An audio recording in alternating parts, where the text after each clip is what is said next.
Our story kicks off in the far reaches of the galaxy on a Tuesday night where the imposing Intergalactic Council is in session. The atmosphere is tense. A being has transgressed universal norms, giving life to a true monstrosity. The scientist in question, Jumba Jukiba, is accused of illegal experimentation. The councilwoman confronts him, but Jumba, far from admitting guilt, proclaims himself a misunderstood genius, not a madman. For him, his creation is a feat, something amazing and innovative. This experiment is robust, untamable, and its mind operates at lightning speed. In short, a being of unmatched power. The other council members don't share Jumba's fascination. For them, Stitch is an aberration that must be eradicated. The councilwoman attempts one last measure, summoning Stitch for a dialogue. Searching for some goodness within him, Stitch clears his throat and, with a thunderous sound, utters the most offensive profanity in the entire universe. Jumba, embarrassed, apologizes, assuring he didn't teach him such things. The sentence is clear. Jumba will be confined to the galaxy's most remote prison, while Stitch will be isolated and possibly banished to the most distant asteroid, where, paradoxically, he'll live in peace. Stitch is escorted to his cell. The confident jailer warns him that the cannons guarding him will track his every move, preventing any escape. But Stitch is cunning. With an ingenious spit, he spits at the jailer and, in an instant, frees himself. The councilwoman finds out, furious, demanding a report, but it's too late. Stitch has disappeared. He's stolen the red spaceship and the officers pursue him relentlessly. With his super speed, Stitch moves implacably. The crew calculates that his ship will hit Earth in a matter of days, a planet covered in water, which could mean his end. However, destiny has other plans. The ship lands on a small island. Jumba, with a mocking smile, fantasizes aloud about the help a crazy, evil genius could offer them. The councilwoman, annoyed, reminds him that he's the architect of all this mess. Jumba, always opportunistic, offers to solve the problem in exchange for his freedom and the restitution of his laboratory. The councilwoman flatly refuses and orders the axolotl to destroy Earth. But then, Pleakley bursts in, begging them not to. He's an expert on Earth, a researcher of men and cows, hence his cowboy attire, a joke that makes more sense in English. He insists that Earth is the natural habitat of mosquitoes, which convinces the councilwoman. She agrees, but with one condition. Jumba won't travel alone. Agent Pleakley will be his babysitter. Jumba reluctantly agrees, though hoping Pleakley won't survive the trip. The councilwoman warns him that humans must not learn of their mission, otherwise she will intervene. Pleakley packs his things, while Jumba quietly curses the horrible, pathetic world his monstrosity has arrived in. The scene changes. Lilo swims, and there's Pato, to whom she offers a sandwich he eagerly devours. As she leaves, Lilo picks up her backpack, looking to distract herself before her event. She dives into a hot spring, fishes, and mischievously bothers her neighbor's chicken. Time flies, and Lilo realizes the hour, rushing to her presentation. At the same time, Nani finishes her shift, eager to see her sister dance. When Lilo arrives, Mr. Moloki asks her about her tardiness. She, with her peculiar logic, explains that it's Tuesday, and on Tuesdays Pato eats tuna because Pato controls the weather. The teacher asks her to get ready. While doing so, Lilo shows her classmates her friendship bracelet, but they, with cruel sarcasm, remind her that she has no friends, so her bracelet is just garbage. To make matters worse, Nani's car breaks down. While dancing, Lilo notices her sister's absence, and the hateful Myrtle pushes her. Lilo falls and, in an act of retaliation, pushes her back. While Myrtle's parents are informed, Lilo waits for Nani, who arrives late again. Returning home, Lilo has locked the door. Nani begs her to open it, but Lilo refuses. She feels Nani always fails her, and that it's best to leave her and hope she dies. However, that day the social worker has a scheduled visit. Nani, desperate, threatens her sister. If she doesn't open the door right now, she'll break it down. Mrs. Keoa, the social worker, observes the scene, asking if everything is okay. Nani lies, suggesting it's best to enter through the back door. Finding it secured, Nani breaks it down and asks for a few moments. Inside, Mrs. Keoa notices a pile of unpaid bills on the table. Without tea, she offers them some juice. The kitchen almost catches fire, and Lilo explains that the alarm batteries are dead. Mrs. Keoa, noticing a wound on Lilo's arm, asks her about it. Lilo replies naturally that she's been practicing jumping out the window. Changing the subject, the lady asks Lilo if she's happy and how she's doing. Lilo invents a story of happiness, of many friends, and of eating so much healthy food that sometimes she chokes. Nani interrupts her.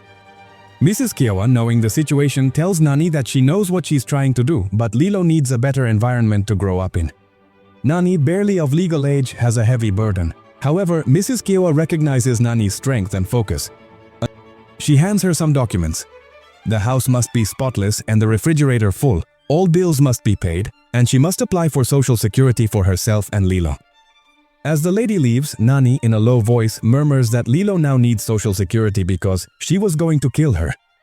Nani scolds Lilo for her bad behavior, warning her that the social worker will take her away, but Lilo doesn't care. Besides, Nani is always absent and didn't come to her presentation today. Moments later, Nani takes out the trash. Her neighbor, David's grandmother, asks how she's doing. Nani explains the imposed conditions, and the grandmother confesses that Mrs. Kiowa was never to her liking. The grandmother asks if she has ever asked Lilo what she really wants, but Nani, justifying herself, says that Lilo is barely 6 years old and knows nothing. David interrupts his grandmother to chat with Nani, commenting that the waves were great and that he missed her. His grandmother silences him and, before entering the house, reminds Nani that they are not just neighbors, they are Ohana.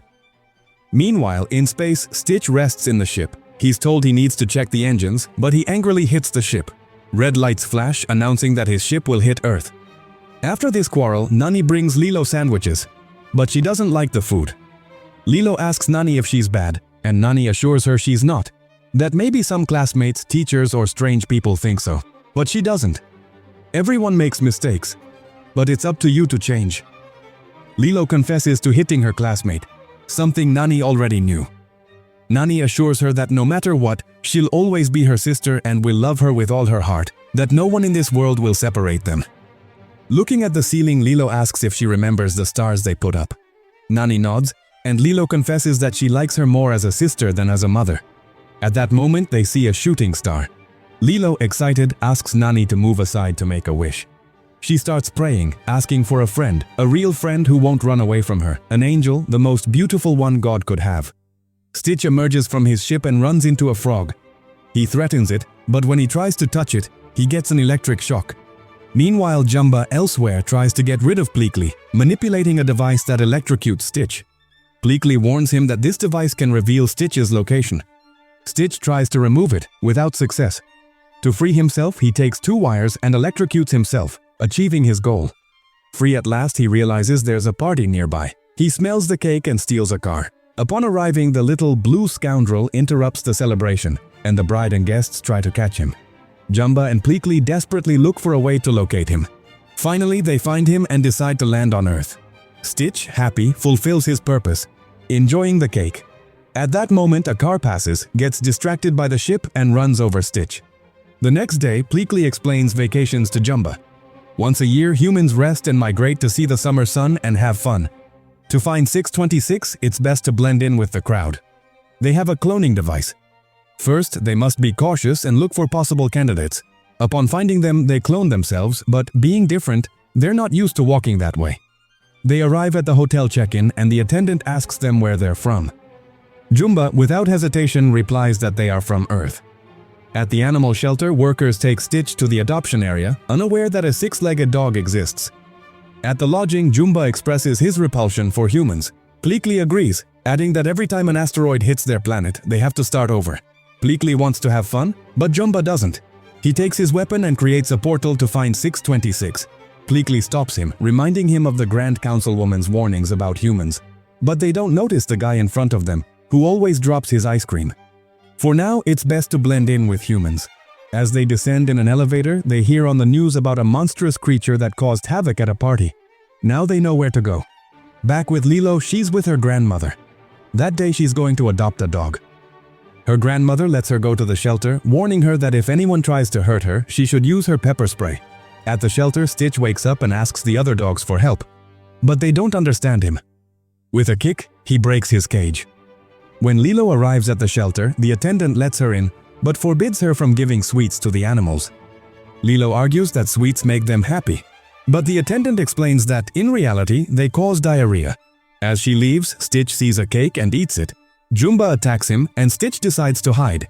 He keeps listening and finds a gun, but it's actually a gluing device, so he decides to return to the shelter. Meanwhile, Lilo looks for a dog to adopt, lamenting that all the dogs are sad. Stitch overhears Jumba and Pleakley's conversation and knows they can't harm humans. The only way to escape is for Lilo to adopt him. He hides his arms. Lilo finds his cage, but he's forgotten to hide his antennas. Seeing them, Lilo is filled with joy and, to win his affection, Stitch hugs her. Grandma Tulo meets them. The attendant can't explain how Stitch is still alive after being run over by a truck. The grandmother suggests coming back another day, but Stitch jumps on Lilo, winning her affection. The attendant asks Lilo if she's sure she wants to adopt him, to which Lilo answers affirmatively. As they leave, both aliens realize Stitch's trick, and when Jumba wants to shoot him, Pleakley stops him. Upon returning home, Nani scolds her grandmother for adopting such a strange animal as Stitch. Meanwhile, the blue dwarf plays with the chickens. The grandmother insists that a pet is best for Lilo, as she won't feel lonely and Nani will have time for herself. While playing with the chickens, Lilo asks Stitch not to eat them. Unfortunately, Nani has to go back to work and tells Lilo that that thing is now her responsibility and that she must be careful. Agent Cobra Bubbles discovers Stitch's ship. Agents report that the ship is empty, with no pilot or weapons. He knows the creature has escaped and that a local dog pound has found a very strange koala dog. Now he's the only one capable of stopping this threat. While the grandmother goes shopping, Stitch watches a horror movie. Lilo greets Myrtle and tells her she has a puppy, but Myrtle scoffs, saying it's a strange dog, just like her. Stitch sees a toy car for kids and decides to steal it. Pleakley is still anesthetized and Jumba drags him. Jumba believes Stitch will try to escape, find a big city, and destroy it. But realizing he's on an island, Stitch goes crazy, trapped, and with no way out. To pass the time, Lilo takes him to the beach, but Stitch is afraid of the sea and prefers to stay on the sand. He plays with the ball, draws, and does everything possible not to step on the water. Then they go to the hot spring, and the attendant scolds Lilo. Nani picks her up, angry, asking her to control him. Stitch takes out the Elvis record and throws it far away. At that moment, Nani almost runs over Jumba and Pleakley. She apologizes and Stitch makes fun of them. Jumba lets them go, but not before launching a tracker. That day, with no other option, Nani takes Lilo and Stitch to her job. A co-worker was recently fired and Nani will take her shift. Before starting, Nani asks Lilo to behave and for Stitch not to get on the table. Her boss scolds her and before leaving, seats Stitch in a baby chair. David greets Lilo, who tells him she has a new puppy, though David isn't sure it is one. David asks if her sister is okay. Lilo replies that she is, that she's just a little tense, and that she heard on her phone that Nani likes David's hairstyle. Turning around, Stitch is gone. Lilo looks for him, finds him, and they start playing in the restaurant. As night falls, Stitch tries to juggle torches, causing a fire. Nani's boss gets angry and fires her. Stitch wants to keep playing, but Lilo tells him it's not the time. Nani gets in the car, but it won't start. At the same time, Jumba and Pleakley follow Stitch's trail. Realizing Stitch is on the move, they receive a call from the councilwoman. She's furious. 24 hours have passed and she expects them to have found the creature. He's stolen a car, but he doesn't know how to drive.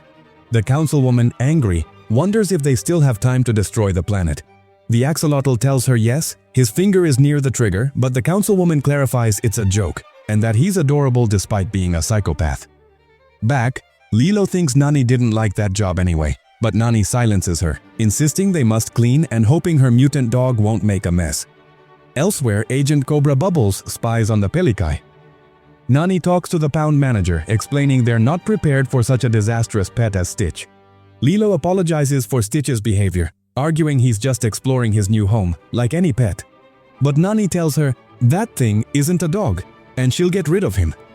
Lilo begs her not to, reminding her of the phrase on the refrigerator. Ohana means family, and your family never abandons or forgets you. But despite her words, Stitch hits Nani, who gets enraged. Lilo stops her, asking why she's going against what their parents told them. Nani replies that they're no longer there. They left them behind. Her words are pretty, but they're gone, and they must move on and learn to live. She asks Lilo to control Stitch, because she doesn't want to know what the social worker will do when she finds out. Agent Cobra Bubbles, listening to the conversation, contacts the social worker. In her room, Lilo asks Stitch to behave, but upon seeing Ragdoll, he wants to break it. Lilo stops him, asking him to respect her space and not touch her personal things. But Stitch doesn't care and keeps breaking things. Lilo puts a flower collar on him and calms him down. She keeps asking him to calm down, and they both look at old family photos. Lilo asks him if he has a family. Stitch replies number. Lilo understands that's the reason for his bad behavior. Seeing a photo, Stitch asks what it is. Lilo explains about the luau, a Hawaiian dance, and they both start dancing. The next morning, while Nani is doing accounts, Lilo shows her a trick Stitch can do. He plays the jukebox and demonstrates his skills. Nani doesn't pay attention to them, and Lilo thinks maybe he's a super dog. She tells him she also has her own power. When she runs fast, she usually farts. But upon leaving, Cobra Bubbles and Mrs. Kiowa are there. The lady informs them that their problem has escalated. Cobra Bubbles talks to Lilo, while Mrs. Kiowa asks Nani what happened yesterday. Nani insists it was an accident. Cobra Bubbles meanwhile plays with Stitch and, distracting him, pulls out a hair. Stitch defends himself. Lilo questions him, saying he doesn't look like a social worker, and if he were, he wouldn't have his name tattooed on his hand. Nani decides to leave and promises to look for a job that same day. Jumba and Pleakley wait for 6:26. Upon arrival, Nani asks Lilo to behave and take care of Stitch. She promises to do so. In the following hours, with Elvis in the background, Lilo laments that Stitch's evil side is bigger than his good side. Then she teaches him to clean and not to break things, but upon hearing this, Stitch breaks a glass. Both are watched by Jumba and Pleakley. Suddenly, Jumba sneezes, something almost impossible for him. Moments later, Stitch returns the car to the girl, completely wrecked. In the end, Nani doesn't get the position, and upon leaving, she sees everything Stitch has done, being fired from one job after another. Out of options, Stitch hands her a surf instructor flyer. 2 moments later, Nani gets the job. Lilo surfs with David while Stitch stays on the beach eating sand. Then he sees a dog surfing. Curious, he asks Lilo to take him to the sea. She does. At first, Stitch is scared, but little by little his fear vanishes. Cobra Bubbles arrives at the beach and watches them from afar. At that instant, Jumba and Pleakley destroy Stitch's floaty. When Pleakley tries to capture him, Stitch pushes him. Everyone falls into the sea. When Nani looks for Lilo, she sees that Stitch can't swim and despairs, dragging Lilo to the bottom. David sees him and helps them. Agent Cobra Bubbles observes everything and requests an immediate extraction, but his bosses won't accept until he brings them a sample. He currently has none and knows he's not the only one looking for Stitch. Moments later, Lilo wakes up and Nani calls for an ambulance. While waiting, the doctor informs them that Lilo is fine. The little girl asks her to put her in the MRI machine. She was lucky, a few more seconds and she wouldn't have made it. Seeing Stitch, she's curious. Mrs. Kiowa offers her an option. The state will pay the expenses, but Nani must relinquish custody of Lilo. A few minutes later, Mrs. Kiowa explains the process to Nani, who, bewildered, looks at her sister sadly. Nani isn't ready to say goodbye, but Mrs. Kiowa tells her it's not goodbye, but Ohana, which means until we meet again. At the lodging, Jumba doesn't understand why Stitch protects Lilo, as he didn't create him for that. At that moment, the councilwoman calls them. Jumba asks them not to answer. She's furious about their carelessness. Humans know of their existence. They're fired, and the councilwoman authorizes Pleakley to imprison Jumba. Soon she'll arrive on Earth, and they must be ready. Pleakley apologizes and wants to capture Jumba, but he stops him. Jumba goes ahead and locks him up, saying that now he'll capture Stitch his own way. At night, Lilo plays with her homemade dolls, and Nani has bought pizza. Nani asks her if she remembers the nights they traveled and were separated, and how they told their little adventures when they called each other. Lilo understands what she means and asks her if she'll leave again. Nani assures her she won't. This week has been very intense, especially with Stitch. Everything has gone from bad to worse, and now she'll have to face some changes. But when she tries to tell her the truth, she can't and decides to leave. Stitch hears everything and becomes sad. Lilo tells Nani that she has changed her mind. Now Nani is her new mom. She gives her her ukulele, and Nani starts singing. Meanwhile, Stitch leaves the house and sees that the frog already has offspring. In the end, Stitch returns to the pound. After the song ends, Nani promises her sister that, no matter what, she will always love her. The next day, Mrs. Kiowa has come for Lilo. She asks Nani if she's ready, and Nani, heartbroken, replies yes. Entering the room, Nani realizes Lilo isn't there. It turns out Lilo has followed Stitch's tracks and finds him at the shelter. She calls him and asks why he left. He tells her his family is breaking because of him. Lilo asks him not to worry, that it was all an accident, like the one listening to this video who hasn't subscribed. Anyway, Stitch comes out of his cage repeating that he's bad. Lilo asks him not to think that way. Ohana means family, and your family never abandons or forgets you. She hugs him. At that moment, a portal opens. Jumba tells Lilo he's there to help her, and that blue thing belongs to him. Lilo defends Stitch, who takes his portal gun. Jumba warns him that if he doesn't drop the weapon, bad things will happen. Stitch creates a portal on the ceiling and another on the floor, and for a long time, Jumba falls endlessly in the loop. Returning home, Nani isn't there. And the only way Jumba manages to escape the loop is by returning to his original form. Lilo, not knowing how to find her sister, calls the pizzeria. At that moment, she sees someone arrive. She thinks it's Nani, but it's Jumba. He tries to enter through the door without success. He tells Stitch they've had their fun, but it's time to go back. Stitch manages to open a portal and escapes with Lilo. Jumba reflects on how humans cling to material things, to memories, and concludes that love and attachment are useless. Humans are carried away by feelings, which makes them weak. Finding a sign for Lilo's parents' room, Jumba asks who they were. Lilo tells him they were her parents, and knowing this, he destroys the room. Stitch manages to stop him, and when Lilo tries to help him, Pleakley scares her. She sprays him with her aerosol, and at that moment, Stitch is immobilized. When Jumba tries to finish him off, Lilo throws a frying pan at him. Stitch takes the opportunity to open a portal under the refrigerator. Moments later, Jumba runs out of weapons and tells Stitch it's best to go back before the Galactic Federation arrives. Besides, he knows why Stitch returned to the shelter. He did it to protect himself. All this saddens Lilo. Jumba tells her that if he wants to protect Lilo so much, it's best for him to surrender. Stitch decides to retreat, and at that moment, the house is destroyed. The grandmother sees what happens and calls Nani. Meanwhile, in the ship, Jumba reflects that going with him was Stitch's best decision. Now, with his DNA, Jumba will create the perfect experiment. 627. Nani arrives home and sees the destruction. The group looks for Lilo, but they can't find her. Pleakley emerges from the rubble and Cobra Bubbles handcuffs him. He reveals his identity and Nani asks where Lilo is.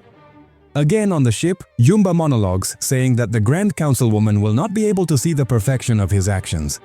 Lilo is almost discovered, so, to keep her safe, Stitch breaks some cables. Jumba scolds him. When Lilo tries to stop the four-eyed fat guy, she presses the wrong button. After several attempts, she manages to free Stitch. Jumba asks her not to, that Stitch is a dangerous monster and that it's best to take him away. But Stitch tells him that he's also cuddly and fluffy. To get rid of Jumba, Stitch opens the hatch, stopping him. He asks for a truce, but Lilo doesn't grant it. She touches his belt and turns him into a human, while the rest of the characters watch the ship fly away. With no other option, Stitch asks Lilo to jump, as it's the only way to save themselves. As they are about to do so, Lilo's family photo falls. Stitch tries to retrieve it, but the ship crashes into the sea. Nani and David jump into the water and rescue Lilo. Stitch, without hesitation, enters the water. He saves Lilo, but due to his high molecular density, he sinks. Lilo tries to save him, without success. He frees himself from her hand and lets her go. At that moment, David takes Lilo away, who, in tears, asks Nani to save Stitch, because he's also part of their Ohana. Nani reconsiders and dives back in. With no other option, she starts walking. Finally, she reaches the shore and manages to pull Stitch out. They try to revive him with a defibrillator, but it's not enough. They continue to use the car cables to revive him. After trying, Stitch doesn't wake up. I cry, you cry, everyone cries, even Kuma cries, but no. Stitch wakes up and hugs Lilo. At that moment, he vomits the family photo. In the end, the Grand Councilwoman's ship appears.